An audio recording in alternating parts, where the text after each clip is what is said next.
नमस्कार साथियों, मैं प्रशांत बौद्ध। साथियों, आप जिन्होंने मेरे साइड में देख रहे हैं ये शंकराचार्य जी महाराज। और आपको पता होगा कि धर्म के अंदर में शंकराचार्यों की जो उपाधि होती है वो सबसे बड़ी होती है और कहा जाता है कि इनको धर्म का और धार्मिक किताबों का, धार्मिक ग्रंथों का जो ज्ञान है वो बहुत अधिकतम होता है। अभी इनसे एक रिपोर्टर ने एक सवाल पूछा। आपको पता होगा ना, धर्म के अंदर में ये बताया जाता है, हमेशा बताया जाता रहता है कि भैया वर्ण जो है, जो जाति जो है वो जन्म आधारित नहीं है, वो आपके कर्म आधारित है। और जो वर्ण को जात जन्म आधारित बताते हैं वो मूर्ख वाली बात है, वो आधी बात है। देखो हमारे ग्रंथों में तो ऐसा लिखा है कि भैया जो जाति है वो आपके कर्म के हिसाब से तय होगी, ना कि आपके जन्म के हिसाब से। तो इस पर रिपोर्टर ने इनसे पूछा कि भैया अगर ऐसा है तो क्या जो दलित समाज के लोग हैं, क्या दलित समाज में से कोई व्यक्ति शंकराचार्य बन सकता है?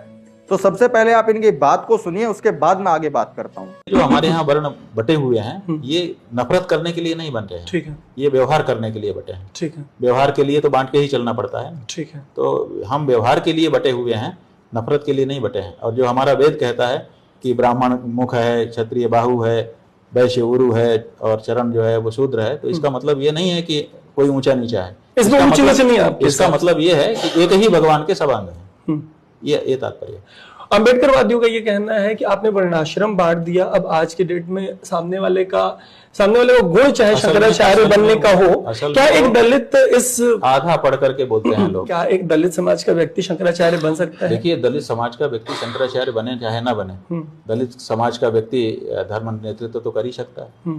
जाने कितनों ने किया है और आगे भी करते रहेंगे।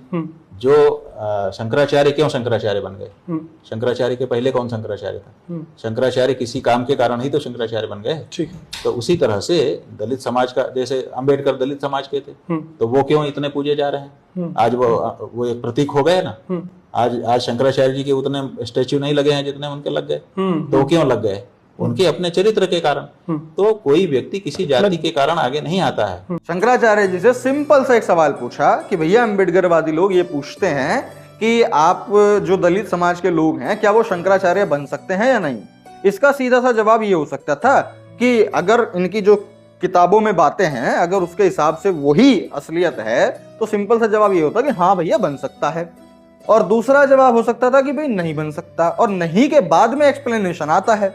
अब इन्होंने ना तो बोला नहीं लेकिन एक्सप्लेनेशन पूरा देने लग गए। तो इसका मतलब क्या है? इसका सिंपल सा मतलब ये है कि जो किताबों में है वो तो सिर्फ दिखा करके मूर्ख बनाने के लिए है।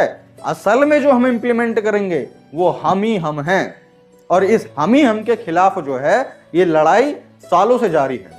अब यहाँ पर शंकराचार्य जी ने क्या बोल दिया कि भाई नहीं ठीक है, कोई किसी भी जाति से है लेकिन कुछ भी कर सकता है। देखो बाबा साहब ने किया ना, अम्बेडकर साहब ने किया ना, आज उनकी कितने लोग मानते हैं, कितने लोग उनकी जो है शंकराचार्य से ज्यादा उनकी प्रतिमाएं हैं। अरे शंकराचार्य जी बाबा साहब की अगर बात कर रहे हैं तो इतना पता होगा कि उनको कितना हद तक जो है जातिगत प्रताड़ना इस देश में, अपने ही देश में जो है वो झेलनी पड़ी थी, और किन जाति दंभ के विरोध से, लड़ाई से करके जो है उन्होंने कामयाबी को हासिल किया, इस देश का संविधान लिखा और तमाम देश के तमाम लोगों को समान अधिकार दे दिए कि कोई किसी भी रंग का हो, कोई किसी भी लिंग का हो, कोई किसी की जात का हो, कोई किसी भी धर्म का हो, कोई किसी भी रूप का हो, कोई भी व्यक्ति कुछ भी बन सकता है, कुछ भी कर सकता है। ये सर्वाधिकार जो है बाबा साहेब ने अपने संविधान के माध्यम से दिया है कि यदि कोई भी व्यक्ति डॉक्टर बनना चाहता है तो डॉक्टर बनने के लिए जो काबिलियत तो लेनी चाहिए वो आप लो और बन जाओ डॉक्टर। आपको यदि वकील बनना है तो वकील के लिए जो जानकारी एक इंसान को होनी चाहिए वो आप जानकारी हासिल करो और बन जाओ वकील। लेकिन आपके जो धर्म और धर्मशास्त्र और धार्मिक किताबें ये अलाउड नहीं करती हैं। और अगर आप यदि बात सनातन की और सनातन एकता की और हिंदुत्व की कि सब एक हैं, सब समान हैं, सब भगवान के रूप हैं, यदि ये बात करते हैं तो क्यों नहीं कहते कि कोई किसी भी जात का हो, शंकराचार्य बनने के लिए जितना ज्ञान लेना होता है उतना ज्ञान आप लीजिए और शंकराचार्य बन जाइए। क्यों नहीं कहते हो यदि आपके मन में समान भावना है तो? लेकिन वो समान भावना नहीं है।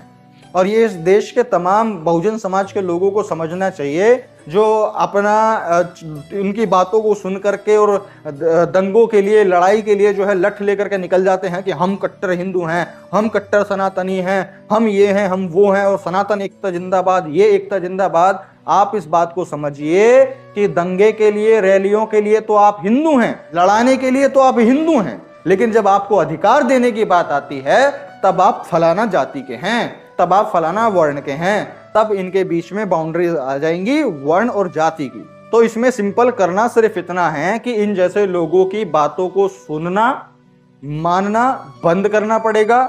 उसके बाद जो हमारे असल में महापुरुष रहे हैं, जिन्होंने असल में हमारे हक अधिकारों के लिए लड़ाई लड़ी है और जिन्होंने हमें हमारे हक अधिकार दिलाए हैं, तो सबसे पहले उन हक अधिकारों को जानने के लिए प्रयत्न कीजिए। अपने आसपास में किसी से पूछिए, सोशल मीडिया पर यूट्यूब वीडियोस देखिए या किताबों को पढ़िए, जिस माध्यम से आप वो जानकारी हासिल कर सकते हैं वो जानकारी हासिल कीजिए। अपने जीवन में लक्ष्य बनाइए, उस लक्ष्य को पाने के लिए जो अपना संघर्ष है उसको लगातार करते रहिए। तभी संभावना है कि आपका, आपके परिवार का, आपके समाज का जो भविष्य है वो बेहतर हो सकेगा। अदरवाइज अगर इन लोगों से आप आज भी गुमराह होते रहेंगे तो कल फिर जो है आपके हाथ में, आपके पास में कुछ नहीं बचने वाला है। तो अगर आप इस बात को समझे हैं तो इस वीडियो को शेयर कीजिए, ताकि जो अधिक से अधिक बहुजन समाज के लोग जो बोलते हैं कि हम कट्टर हिंदू हैं, हम लड़ जाएंगे, हम मर जाएंगे धर्म के लिए, तो रहने दो बेटा, रहने दो, मान जाओ। लड़ने मरने से आपके अधिकार, आपके जो आपकी अगली संतान है उनके अधिकार नहीं बचेंगे। ठीक है, तो अगर आपको बात समझ में आई है तो वीडियो को शेयर कीजिएगा। मैं मिलता हूं आपसे अगली वीडियो में, तब तक के लिए बहुत बहुत शुक्रिया, धन्यवाद।